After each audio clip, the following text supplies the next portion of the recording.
Vous savez que, pour moi, l'astrologie doit être combinée avec l'anthropologie. C'est inséparable.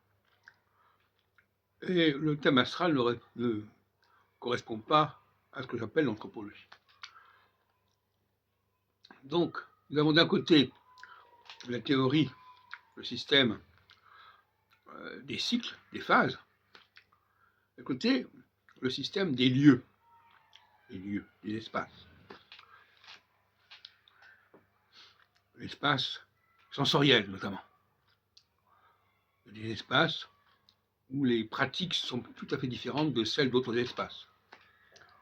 Dans l'espace féminin, on parle beaucoup, on parle très fort, on rit. Dans l'espace masculin, c'est assez différent.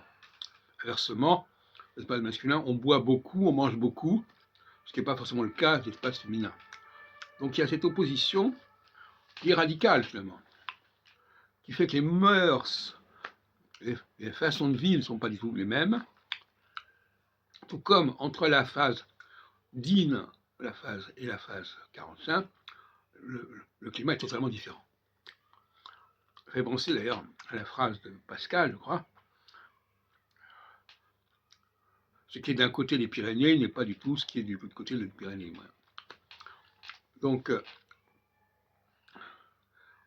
il faut absolument articuler la théorie des cycles telle que je la présente avec la théorie des sens, des topiques sensoriels. Et donc, ça veut dire qu'on ne peut pas faire l'économie des divisions existantes. On ne peut pas nier la différence entre les hommes et les femmes. C'est aberrant.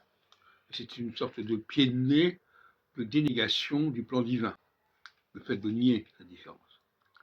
C'est pour ça que dans les synagogues, pas les libérales, mais les synagogues normales, les hommes et les femmes ne s'assoient pas ensemble. Et même à une certaine époque, elles n'étaient même pas dans le même espace. Elles étaient à l'arrière. Elles étaient cachées par une sorte de jalousie d'écran. Donc, il y a d'autres différences majeures qui sont un peu tabous. C'est par exemple la différence entre les noirs et les blancs. Alors moi, j'ai du mal à croire que cette différence soit secondaire. Il n'y a pas forcément le bien et le mal, mais il y a quelque chose de cet ordre-là. En tout cas, il y a une distinction à faire.